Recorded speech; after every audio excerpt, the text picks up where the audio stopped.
আর কথা হবে relax radio বাংলায়, relax radio Bangla.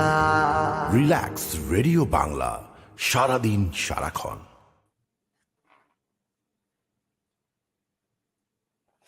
Hello, Assalamualaikum, and thank you for joining me on Our Voice with Amina, where there's no stigma, no shame. Asha kori shob bala asoin, shusto asoin. Today, I bring to you a very sensitive topic. So, amra sensitive topic oilo te amra community maze amra seleok meok amra arranged marriage sekta ochta O optional লাগে আমরা opt-in হইতাম পারি যে আমরা ছেলে মেয়েরে আমরা arrange করিয়া বিয়া শাদি দিমু, আমরা দেখিয়া বিয়া শাদি দিমু। বাট আমরা রিয়েলি জানতাম পারিনি যে কোন ফ্যামিলির মাঝে আমরা বিয়া দিয়ার বা কোন ছেলের কাছে বিয়া দিয়ার বা কোন মেয়ের কাছে বিয়া দিয়ার, এই ফ্যামিলি কিলা, ছেলে কিলা, মেয়ে কিলা, এটা আমরা রিয়েলি জানতাম পারমুনি। অবভিয়াসলি তো কেউ কেউরে প্রপারলি জানতে পারে না, বাট অ্যারেঞ্জ ম্যারেজের মাঝে যে আমরা তুকাইনি যে তারার পার্সোনালিটি কিলা, তারার ক্যারেক্টারিস্টিক কিলা, না খালি ফ্যামিলি বালা দেখিয়া বা ফ্যামিলির বংশ দেখিয়া আমরা জাস্ট বিয়া দিলাই। সো বিশেষ করে আমরা ফুরিন্তরে আমরা যে বিয়া দেই, আমরা আরো ফ্যামিলির কাছে আমরা তারারে দেই। সো আমরা বিশ্বাস করিয়া দেই যে আমরা বইনকা, আমরা ফুরিয়কা, আমরা আরো ফ্যামিলির মাঝে তারা মায়া করবা, তারারে একটু রেসপেক্ট করিয়া রাখবা।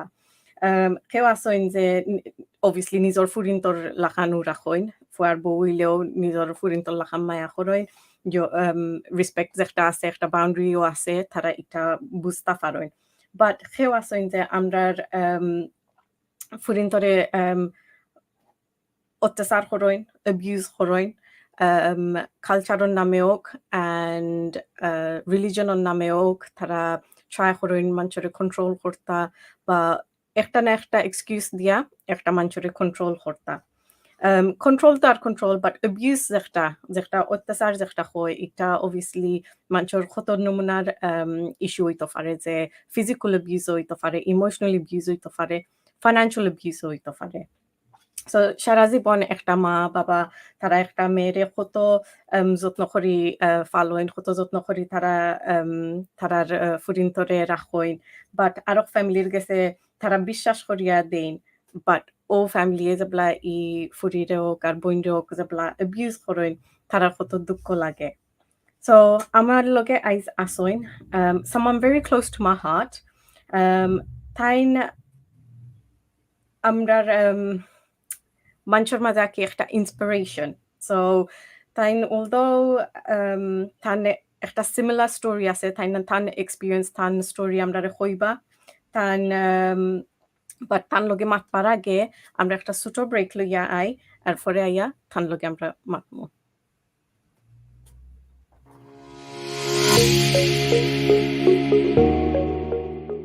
শহরের যান্ত্রিকতার আড়ালে সিলেট সিটির বাহিরে ওসমানীনগরের উসমানপুর ইউনিয়নে কিছু প্লট ভাড়া অথবা বিক্রি হবে। এই জমিগুলোর পাশেই পাবেন কেন্দ্রীয় মসজিদ, স্কুল, মাদ্রাসা ও ক্লিনিকের সুযোগ সুবিধাসমূহ। কর্পোরেট কোম্পানির বিজ্ঞাপনের বিলবোর্ড অথবা বাড়ি তৈরি করার সুনির্দিষ্ট স্থান এগুলোই। আজই ভাড়া নিন অথবা ক্রয় করুন আপনার কাঙ্ক্ষিত জমি। মাদারবাজার, আজিজপুর, গহরপুর, চণ্ডীপুল, মাদারবাজার ভায়া মাদ্রাসা বাজার, মাদারবাজার ভায়া দয়ামের, ময়নাবাজার ভায়া বালাগঞ্জ এলজিডি রোডের পাশে সিলেট ওসমানীনগর ময়নাবাজার সংলগ্ন রাঙাপুর গ্রামে 13 শতক, বেড়াখাল গহরপুর গ্রামে 16 শতক, 26 শতক, 9 শতক ও 21 শতক জমি ভাড়া ও বিক্রি হবে। ক্রয় অথবা ভাড়া নেওয়ার জন্য আজই কল করুন অথবা হোয়াটসঅ্যাপ করুন 01714226528 এই নম্বরে।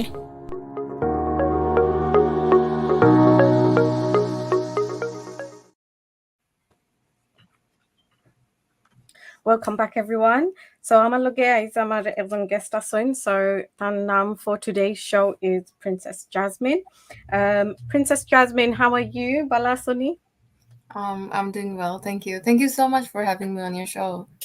No, thank you for joining me today, all the way from America. Who said that we just have to stay within these boundaries of the UK? We're going global now. That's true. So can you tell me a little bit about yourself? So what are you doing like professionally at the moment? So at the moment, right now, I'm actually graduating next week, which is crazy to think. Wow. Yeah, so I'm graduating medical school next week, again because I went to medical school again in USA, and I'll start my residency next month, inshallah. Oh, that's brilliant. So I've graduated in America, right? Yeah. Hmm. Okay. So originally, you graduated in Bangladesh. So Bangladesh লেখাপড়া করছেন, right? Right. So I completed my MBBS in Bangladesh. Then I was teaching in medical school in Bangladesh when I got married, and I moved here, and I wanted to pursue my career here, so I started medical school here again. Wow, that's amazing. So you traveled from Bangladesh to the USA, and I'm going to touch on this a little bit. So was your marriage an arranged marriage? Obviously, it was, yeah. Okay, all right.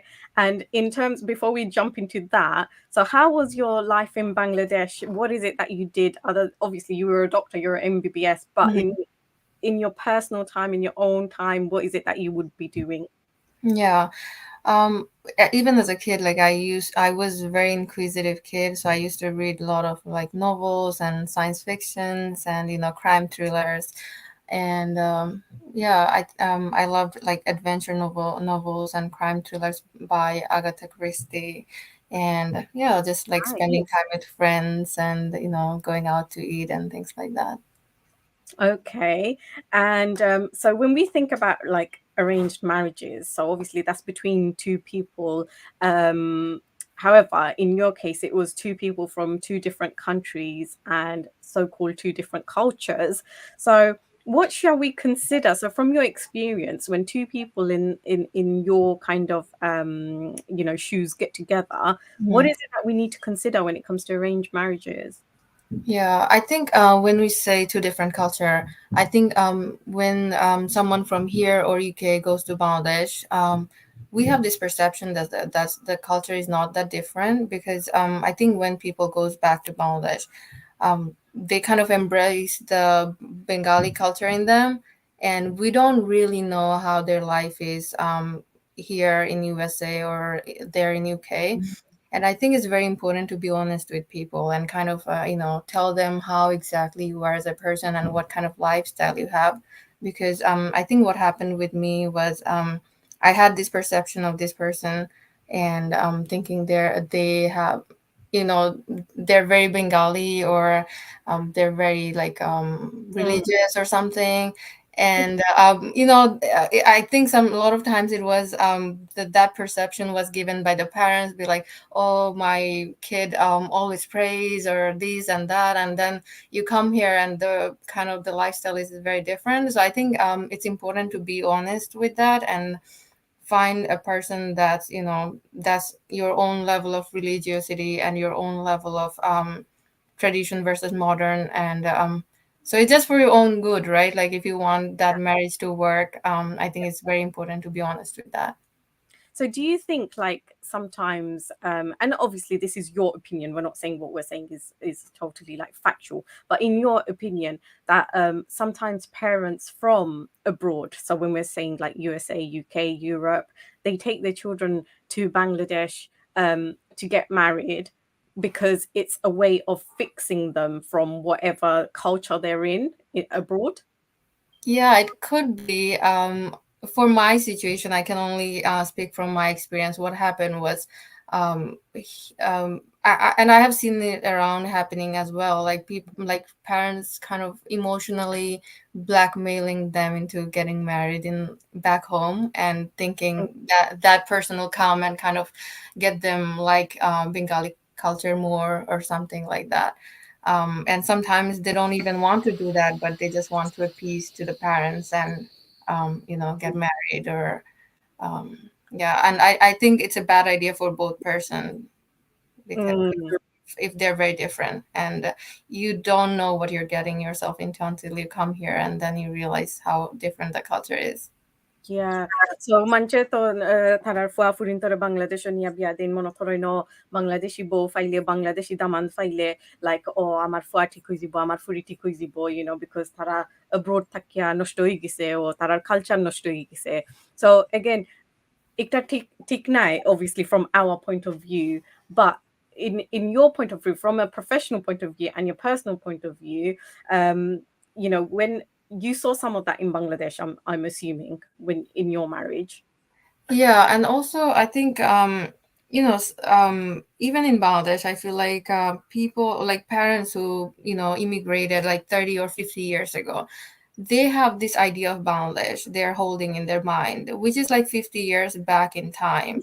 Even Bangladesh is not stuck in that time, honestly. Yeah. Like I come here, I expected like people to be very open-minded. They would want to like have education for women and all that. I thought like moving from Bangladesh to here, I would have more open-minded people around me, or I will have people who are more open to like women's education compared to Bangladesh.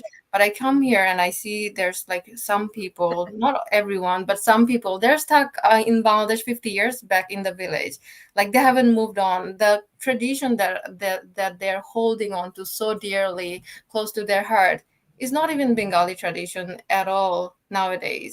Like Bangladesh has moved on, but they're still stuck in like 50 years in the past. Yes. Right. Okay. So in the USA, you see that too, because like in the UK, we see some of that still happening. So I've never been to the USA, so I don't know, but it's good to hear from your point of view that that is still happening there.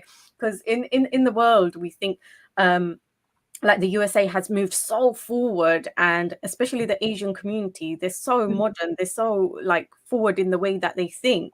But then to hear it from somebody who's living there and has experienced that life to say, actually, no, people are still living 50 years ago, that changes everything.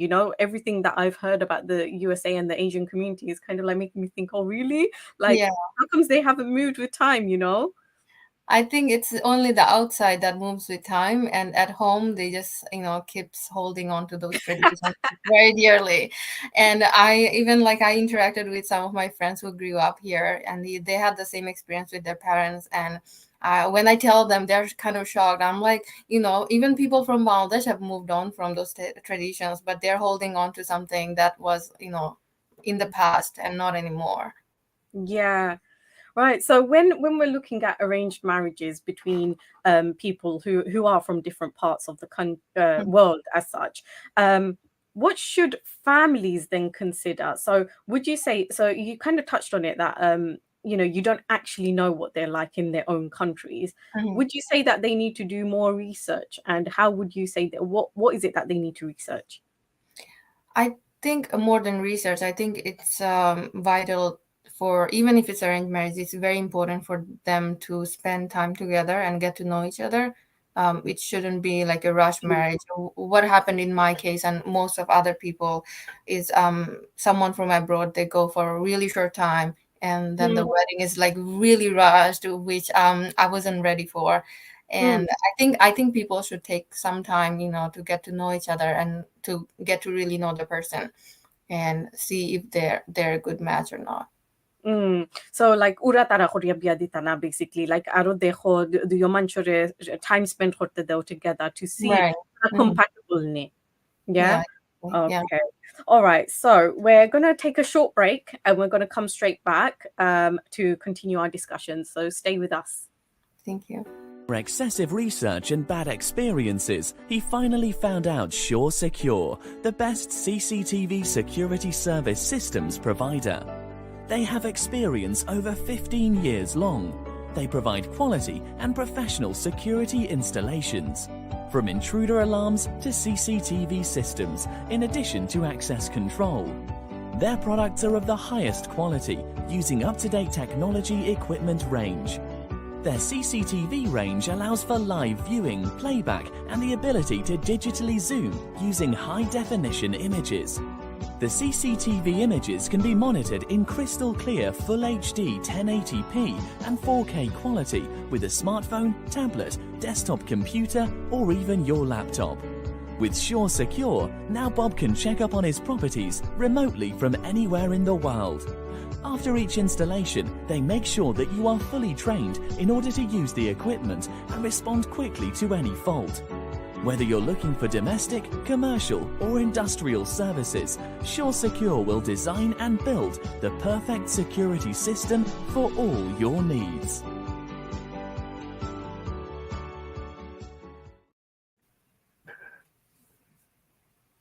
Welcome back, viewers. So we were in discussion about abuse and basically আমার গেস্টের লগে মাথাত আসলাম যে একটা রিলেশনশিপের মাঝে বা একটা বিয়ার মাঝে যে অত্যাচার হয় মানুষের লগে বা abuse হয় আমরা obviously different parts of the world is abuse. So America তো UK তো Bangladesh or wherever you are, এটা still মানুষের affect করে. So Princess Jasmine, have you come across abuse in your relationship? I definitely have. So initially, I had no idea. Like I didn't know it was abuse because it wasn't at the beginning. It wasn't really physical abuse. And even though I knew, like you know, about like emotional abuse and financial abuse, it took me such a long time to accept that it was happening to me because I was kind of in a denial. And it's so easy if it's physical abuse, someone beats you up or like someone slaps you, you know it's abuse. But if it's emotional abuse, it's kind of hard to put your finger on it and you think, oh no, it's not gonna happen to me, like it's I would. And also part of you wants to stand up for yourself and you don't do it, right?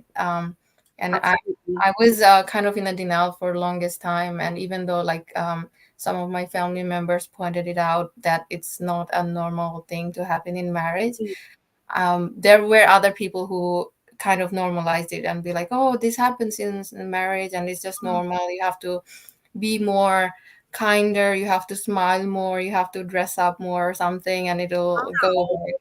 Yeah. What? Oh my God. Okay, so because obviously, like when you grow up and you're spending time with your parents or your siblings, you don't face any abuse. When you come to abuse, you actually don't know that it's happening. You Yeah. because you're not familiar with abuse, you don't know.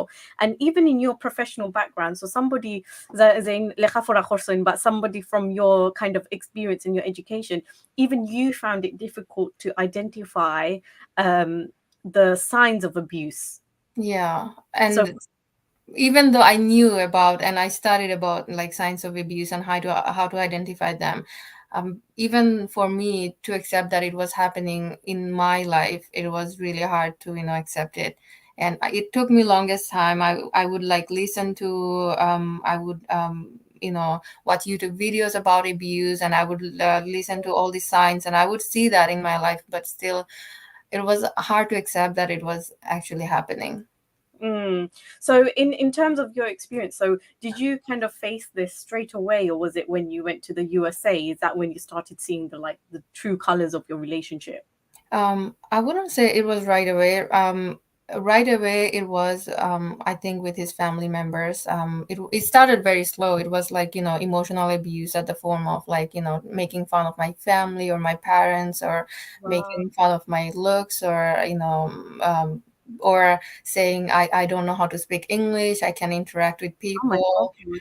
Yeah, or like hiding my educational background. I was a doctor in Bangladesh, just hiding that and telling people I used to teach in like high school, or like I Oh used to my teach God. the kids instead of medical school. I don't know if they were ashamed or I don't know why, but How they can you be ashamed of someone being a doctor, you know? I don't know, but they used to tell people that I teach in primary school, or I teach kids and not like medical students. So your partner at the time, or your ex-husband, was he sort of educated to the same level as you? That's what they didn't tell us in the beginning, because they told us he was educated, and I came here and I found out that he wasn't as educated as I was told. So that's what I told her. That's why I talked about being honest about your education and your lifestyle before getting married, instead of Right. Yeah, instead of hiding it.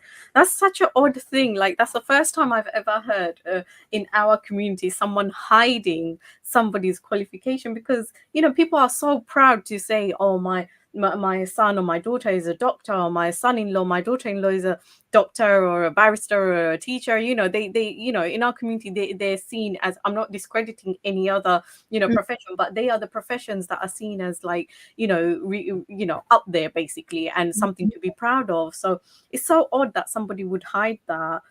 So what was your experience like when you traveled from Bangladesh to the USA? Because I'm assuming you left your family behind, right?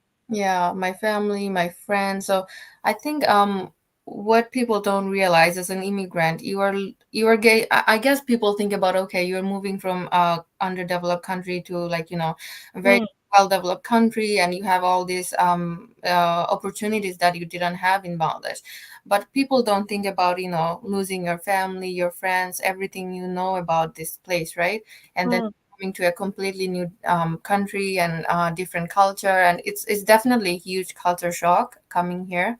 right. And having a family that's not supportive, and that don't support your education or your career, so that was definitely hard. And coming into a society or a culture where women's education have no value at all. It only matters if you can cook, clean, and take care of the house, and that's the only important skill. No one really asks if you have any other skill, or it doesn't matter. So Right. that was definitely hard. So, like, when you moved to the USA, you didn't move to become a doctor there. You basically moved as a housewife. Is that correct? Is that Yeah. okay. So you did all that studying and all that training, and then you were moving to the USA to become a housewife. Not that there's anything wrong with that, but Wait, wait. how did that make you feel? No, no. So actually, when I was, when was the marriage was arranged, being arranged and all that. So I asked them, I was a doctor in Bangladesh, and I told him that if I do move with you, I'm still going to pursue my career and my education, and I will want to be a doctor in USA. So that's what we agreed on before getting married, right? So his family was also very supportive. They were like, oh, if you will come here and you want to pursue your education, we're completely fine with that. That's how I agreed to this marriage.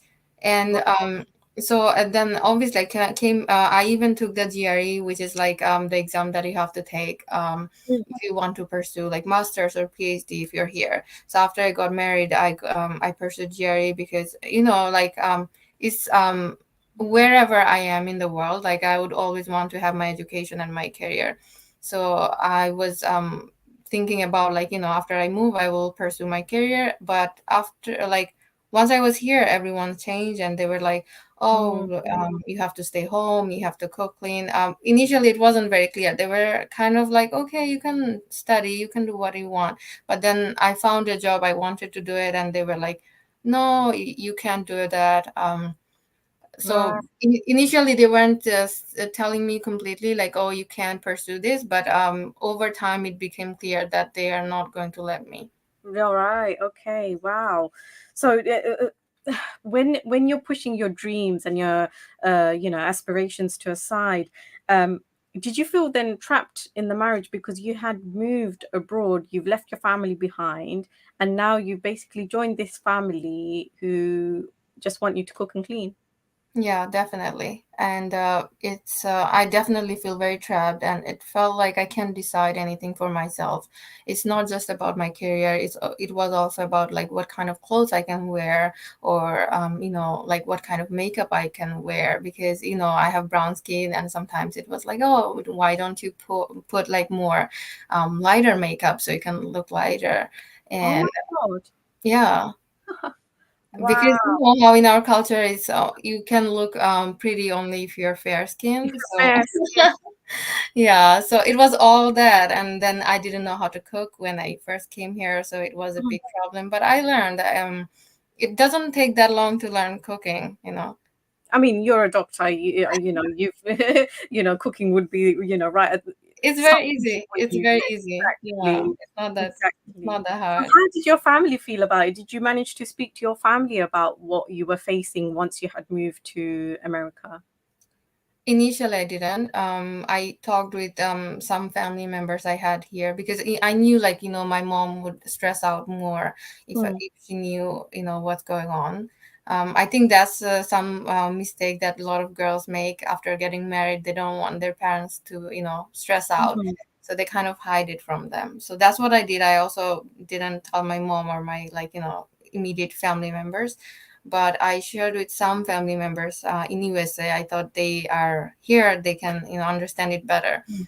But what I got from them was like, you try harder, you try to appease to him, you try to dress up more, you try to smile more, and these are just normal things that happen if you get married, and you're supposed to, just Wow. go So through with they're it. normalizing his behavior, which is clearly, or his family's behavior, which is clearly abuse. Yeah, and I don't really blame them because they have been living like that their whole life, and that's what they think is normal, and Right. they accepted it in their life, and they think our generation should accept it as well. Even though they're in modern times in America. Yeah. Oh wow, okay. Did you ever face the issue of what will people say? You've just got to stick to whatever it is you're facing because manche kita hoiba. All the time. It's always about what will people say, and like if you wear something, it's what will people say, or if you want to study, what's people gonna say, if you want to go out to work.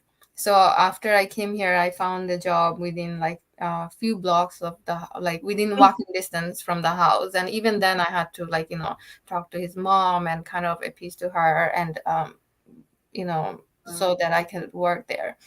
And I felt trapped because I couldn't go farther than that, and who I could talk with, and I couldn't even interact with my friends, or like I have some girls who I went to med school with in Maldives, and they were living here, and I wasn't even able to meet with them or talk with them. So definitely that felt like a golden cage. Mm.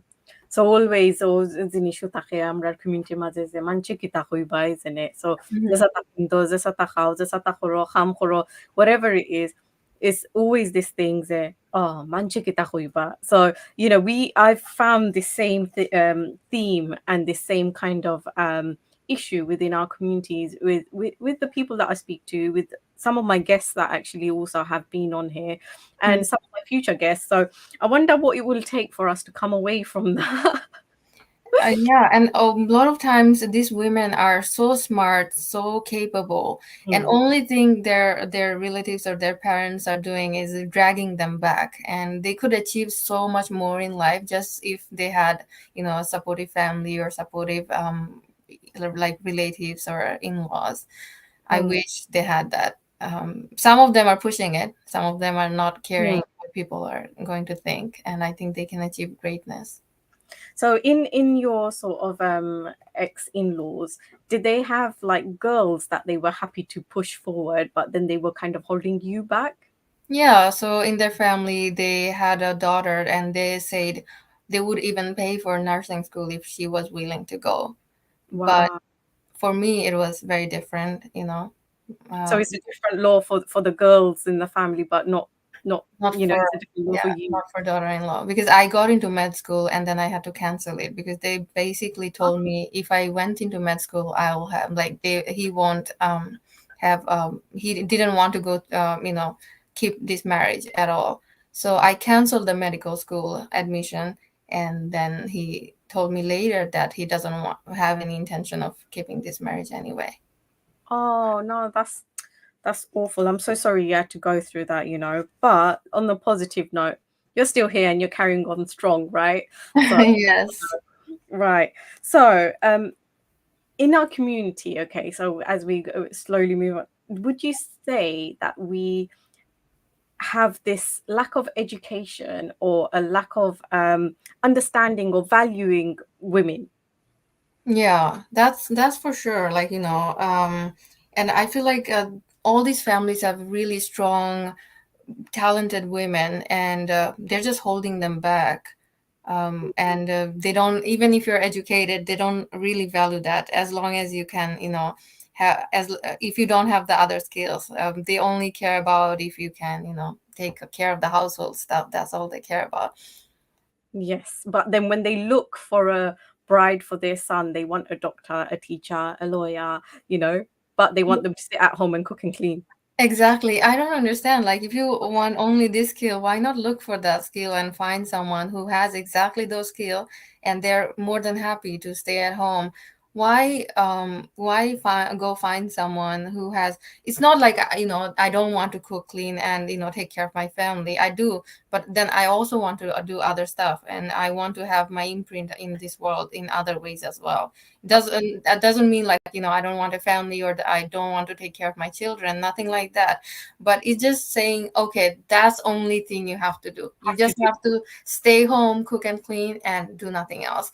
I guess that's how they lived. And just kind of, they can't imagine someone doing more than that, which is so sad. But what it is like, if we go back to the daughters, they understand Mhm. the daughters having a career, the daughters going to work and achieving lots. But then when it comes to the daughter-in-laws, it's kind of like, no, you have to sit at home and you have to cook and clean. So it's not like they don't understand it.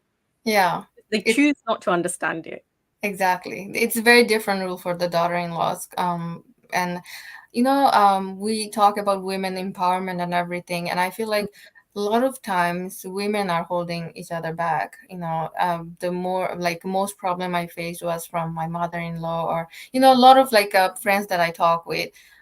Even though we blame men for a lot of different things, but I have seen a lot of these times women, as the form of mother-in-law, daughter-in-law, or something, like, they're holding each other back. I wish they were more supportive of, maybe back in the time, like, they weren't able to achieve those things, but I wish they were more supportive, and was like, okay, I didn't have that in my life, hopefully my daughter-in-law will have a different Right. life. And obviously, if you help your daughter-in-law, you're helping your son as well, isn't it? Because they're achieving something with your help, with your support. Um, it is sad and it is unfortunate, but I know there are people out there and there are in-laws out there that do support their daughter-in-laws. So we're not saying it's everybody, but there's still that that It's pattern and that cycle still exists. Yeah, Uh, definitely. I yeah. definitely have friends who have supportive daughter-in-law, or like mother-in-law and husband, and they have achieved so much in their life. And I think that's amazing to see, there are people who are out there who are kind and compassionate, and. Yeah, and supportive. So when it came down to you, through all this, what was your breaking point? What made you say, you know what, this is it. I'm not going to stand for this anymore. When I say I want to, pursue my career, it's also because even as a kid, I always wanted to be a doctor. I think it's part of my identity, and so there were so many problems, but I even canceled my medical school admission. But even after that, I was thinking of pursuing USMLE and taking the license exam by myself. But when they said, "Oh, you can't do that either," so that's when I realized they don't have any plan of letting me study. It doesn't matter if it's I was just going to study by myself and taking the USMLE and not have student loan. Mm, Even then, they were not going to let me. So I realized, okay, they just don't want me to study at all. It wasn't about, like, timing. It wasn't about student loan. They just don't want me to study and don't want me to work as a doctor. And that was the breaking point. I was like, oh, I can't do that. mm. And do you think maybe some of it was their insecurity that maybe you're going to grow bigger and better than their son or become more qualified than their son? So that was their way of holding you back? Yeah, and they even told me if I went to med school, I will run away with someone else, which is, I gave them no reason to think like that, but they thought that. And I was like, why would you think that? I have no idea. Yeah, you'd run away with your books and sit in a park somewhere knowing you. Yeah. But sort of touching on your childhood, and you say, you always wanted to be a doctor, and maybe that was it imprinted in you. Your dad was a doctor too, right? Yeah, and obviously he was the greatest inspiration for me, and I always wanted to be my like dad. and that's why, and my dad passed away when I was doing internship in Bangladesh. And I feel like when I practice medicine, that's part of him is always alive within me. And just seeing a patient or taking care of patient, I feel like I can keep his passion or keep his legacy alive. Yeah. Oh, so it's probably in your genetics then, isn't it? Being a doctor. It's in your genetics, trust me. I inshallah, like everyone used to say like Yeah. maybe. Okay. So, what was your biggest challenge then? So when you decided that enough was enough and you couldn't take it anymore, what was your biggest challenge that you faced when you were trying to leave or when you had left the relationship? Yeah, I think biggest challenge was kind of fighting with myself, because how as a women in South Asian culture, we're always told like you're when you get married you are supposed to be there all your life and you leave when you die or something like that. So just accepting that this is not going to work and I have to get out or like move on and stuff. That was the hardest challenge, and then also finding people that I could put my trust on. So I had an aunt who helped me during that time, and Mhm. her daughter actually helped me, my cousin, like second cousin. So she actually helped me to see that this is abuse, and that was the biggest challenge, I guess, like accepting So it. she became your support in getting you out of this then. Yeah, she did. She definitely helped me out a lot. And you say that's your second cousin. Like, do you have like family, like first cousins and stuff, like in USA? Yeah, I do, but they Right. weren't really supportive of that. Yeah. Right. Okay. So it goes to show how someone from another kind of link or another kind of relationship can come to your rescue and be that support for you, right? That's true. Yeah. Mm.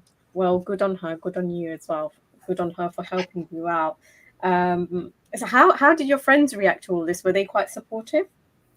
Some of my friends were, some of them, most of my friends were supportive, I would say, because they knew how much, after I told them how much, trauma that I went through.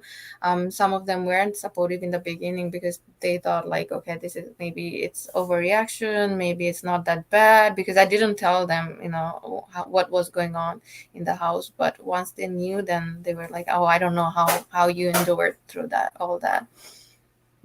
Absolutely. So we're going to carry on this conversation. We're going to take a small break and we will be back shortly. A professional logo is very important for your business,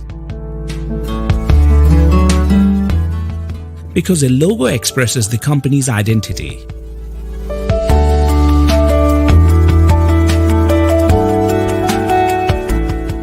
If the logo is not meaningful and attractive, then it is impossible for your company to provide information about your company's services to the targeting customers. Our company is the only company that can offer you quality, affordable, professional logos at the lowest prices. So without delay, create a professional logo for your company today.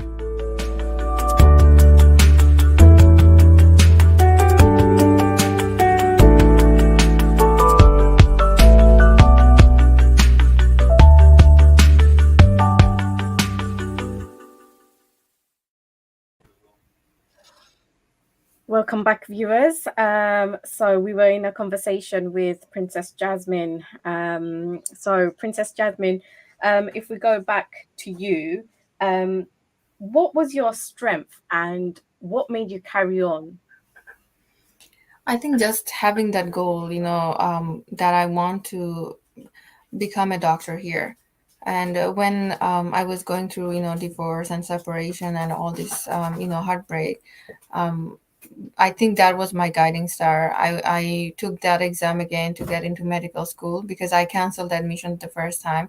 So I was trying to focus on the exam and kind of get myself into medical school again. And then I focused on my career. And it took a long time, to come to this point. I had to go for therapy for, almost a year.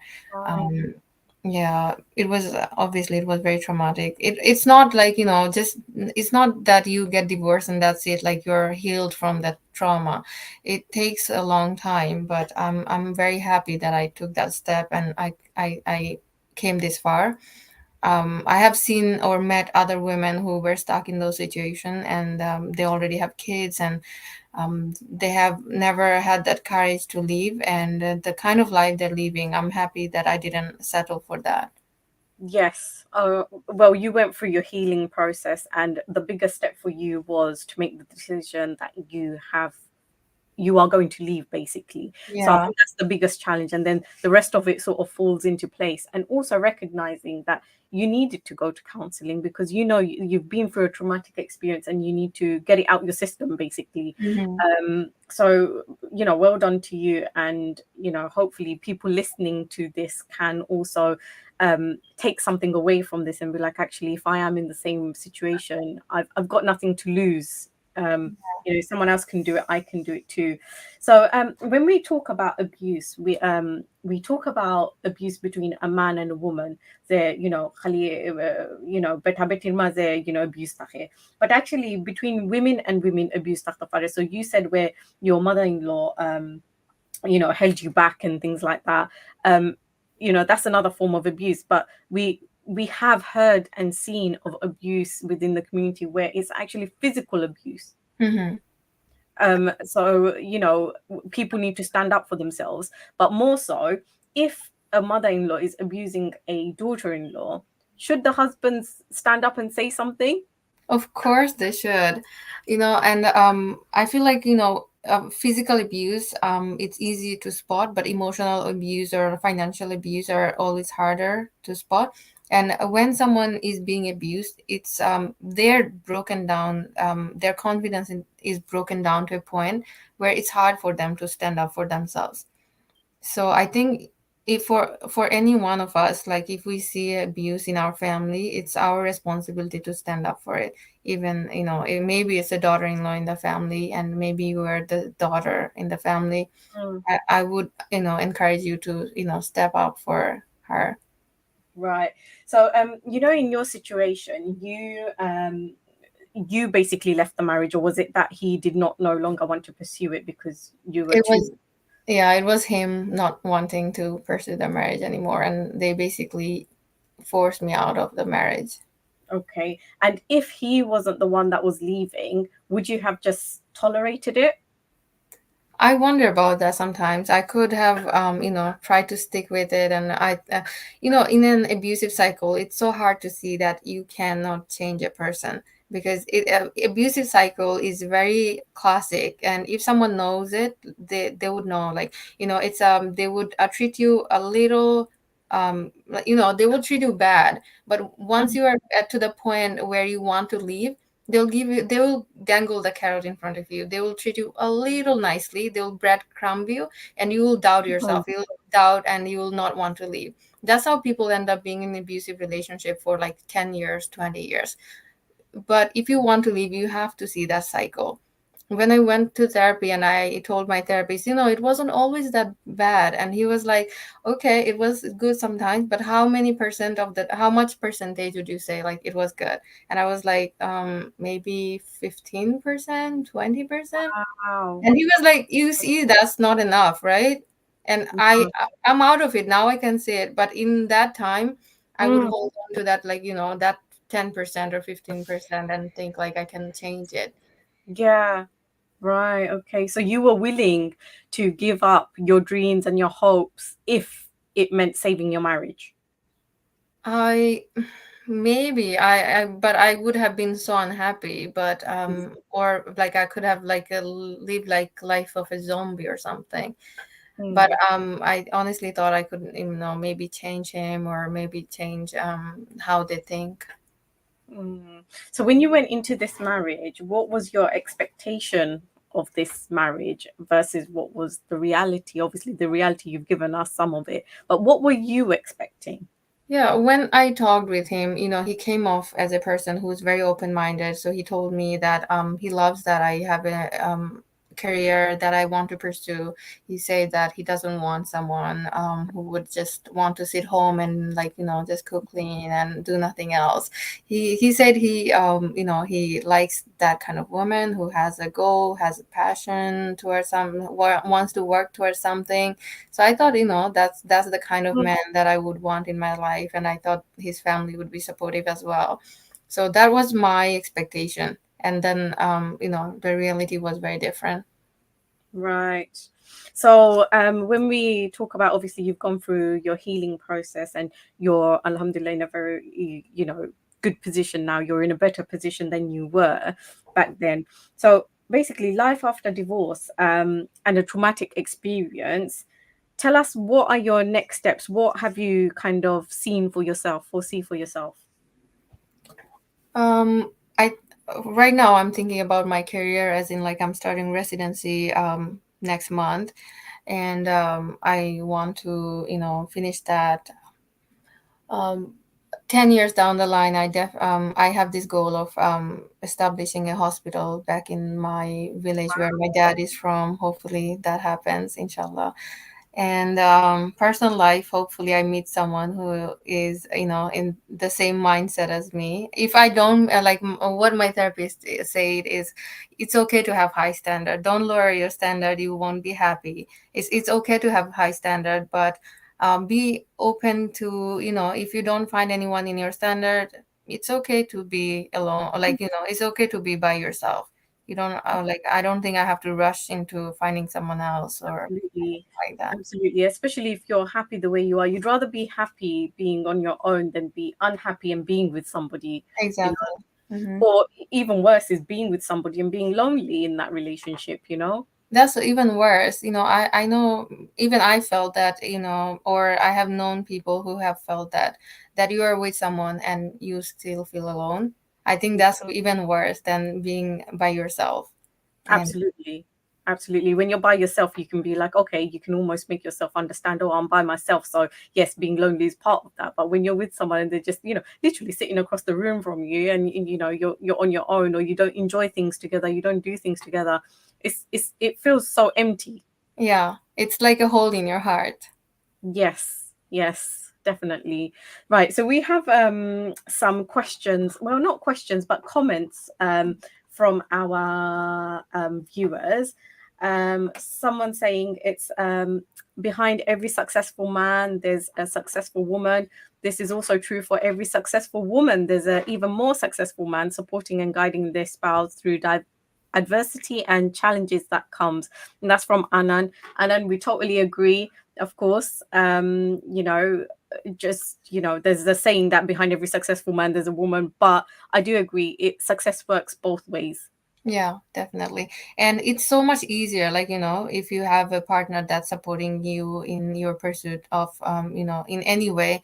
And I think it goes either way, the women supporting men and men supporting women. In ideal world, we could have And especially in this day and age where where men and women, they both work, they both have similar responsibilities, you have to support each other. yeah. We have Anand saying, I think your guest is one of the fortunate ones to be able to start fresh. Due diligence is also important when looking into somebody, then place your trust in Allah after that. Of course, yes, we agree with that one. You were one of the fortunate ones, and you were one of the strong ones that managed to pick yourself up and go make yourself something. Do you think part of that is also almost like a challenge, because you're like, hold on, you were trying to drag me down, but actually I'm going to show you I can be bigger and better? Yeah, definitely. I think my best motivation for me is when people say, "Oh, you can do that." I'm usually like, "Oh, I'll show you how I do it." Yeah. Oh, great. That's a great attitude to have. Um, so we have I saw a comment from Josh, and I can't so he's saying this is great and an enlightening discussion. Brave and resilient women to you. Oh, that's so sweet. Thank you. That is very, very sweet. And then we have Anand, when considering to marry divorcees, both partners will need to be counselors to one another. creating a safe space for each other with no stigma, no shame. Way, that's my line. Do you agree with that? Do you think obviously now you're divorced, if you were to marry someone else who is a divorcee, would you be able to understand and support them through that a bit more? Yeah, I would, because I have the same experience as them. So do you think your understanding kind of becomes a lot more what's the right word, like you almost accept that they come with their flaws, and you accept that they've come from a traumatic experience as such, and you open up your thinking? yeah, I agree. And yeah, I think I can empathize with them if they had the similar experience, because I know some guys also go through that, the same kind of experience, of like the girl's family trying to control them or something like that. Yeah, totally. And abuse can happen to both men and women. I think we always talk about women being abused. That's probably because the statistics are higher in women, but of course men are abused as well, but they don't talk about it. Yeah. They're not comfortable talking about it because they've got an ego, or they've got that manly, oh, I'm the man, I can't say I've been abused. Yeah, it's embarrassing even for me, like, because I thought, I'm educated, and how did I stay in that marriage for so long, like, or that's shame of accepting it, or like not standing up for myself earlier, and the shame that comes with it.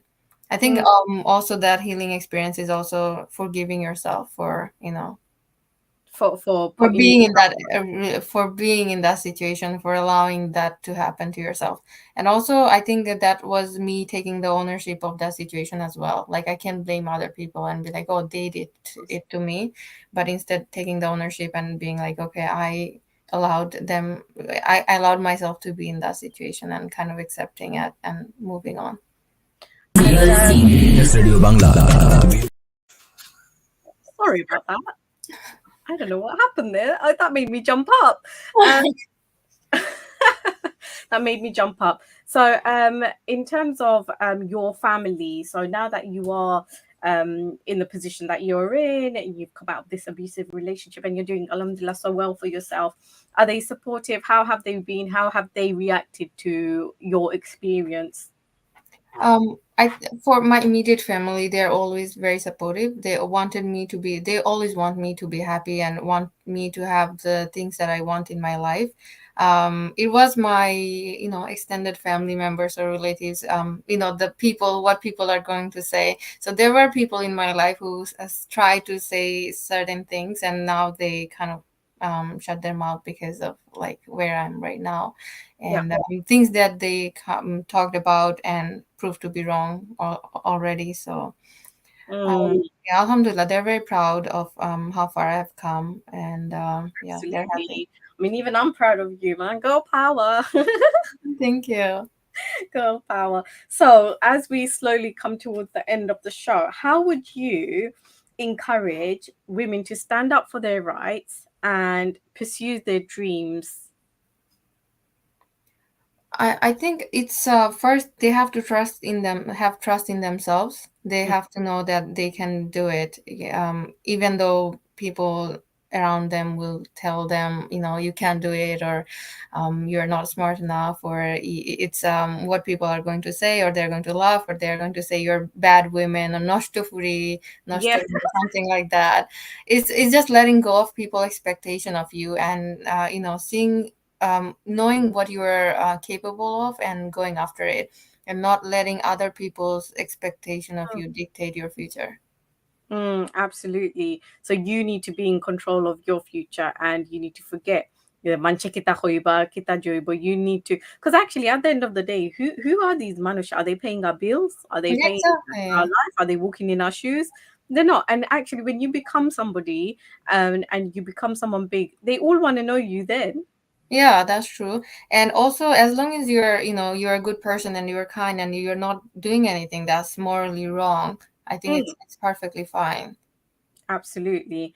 Absolutely. So, Princess Jasmine, thank you so much for coming on my show today. And I know this is really difficult. It's a very sensitive topic, but you have been so brave to come out here and let us know about your experience, so that some person somewhere can pick up this and know that, you know what, it is possible for me to do too. Yeah, thank you so much for having me. This is the first time ever, expressing all these experiences in, so publicly, even though it's, anonymous, but still it's scary. And, but thank you for allowing me to do that. I feel like it's kind of a cathartic experience for me. Yes, absolutely. And you know what? That's the whole point. Like, I want people to come, talk to me, let it out their system, and also at the same time, somebody learns something from it too. But yeah, and you know what? I know it can't have been easy for you, and I know the conversations that we've had, there's a lot more to it, but these are things that we can put out at the moment. But hopefully, we can try and have you back on another time, and we'll look at things in a bit more depth. Thank you so much. And one thing I want to say to any women watching right now is, you just need one person to, support you maybe, or it can be your own self. And if you want to get out of that relationship or abuse, there's light in the end of the tunnel. You can do it. Absolutely. And if you don't have nobody, there's organizations and there's places you can go for that support, right? Yeah, definitely. Well, thank you so much coming on my show. Dear viewers, so I school lagi amra show okhano shesh. Thank you to Princess Jasmine, Tainaya khoto tan experience or khota mati. So obviously আপনারা imagine করতে পারবা যে এটা একটা easy topic নাই, easy subject নাই, but ta인 আইসে নাই আমরা লগে মাতিরা because khoto বেটাই নৌকা বেটি নৌকা তারা similar situation এর মাঝে আসই, but ta인 একজন মেয়ে বাংলাদেশ থেকে আমেরিকা গিয়া tain একটা হাউসওয়াইফ হয়ে গেছিলা, tain qualified doctor in Bangladesh, এখন qualified doctor in America, বা কত কষ্ট করিয়া tain tan লেখাপড়া কনভার্ট করছেন in America, but tani support আছিল না, tan কোনো ফ্যামিলিও আছিল না, immediate ফ্যামিলিও আছিল না, but অত তার বাদেও still tain achieve করতে পারছেন tan dream, tan goal, tan বাবা একজন ডাক্তার আসলা, so and inshallah wherever it is taino দেখরা taino জানরা that you've achieved your dreams, and it's not impossible, so let's always hold that in mind যে যেটাও আমরা মন দিমু আমরা একটা আমরা achieve করতাম পারমু. So dear viewers, until next time, on Our Voice with Amina, সব ভালো থাকুকা, সুস্থ থাকুকা, and you'll find me only on Relaks Radio Bangla. Thank you. Thank you so much. সকাল দুপুর সন্ধ্যা রাতে তোমার আমার কথা হবে রিল্যাক্স রেডিও বাংলায়।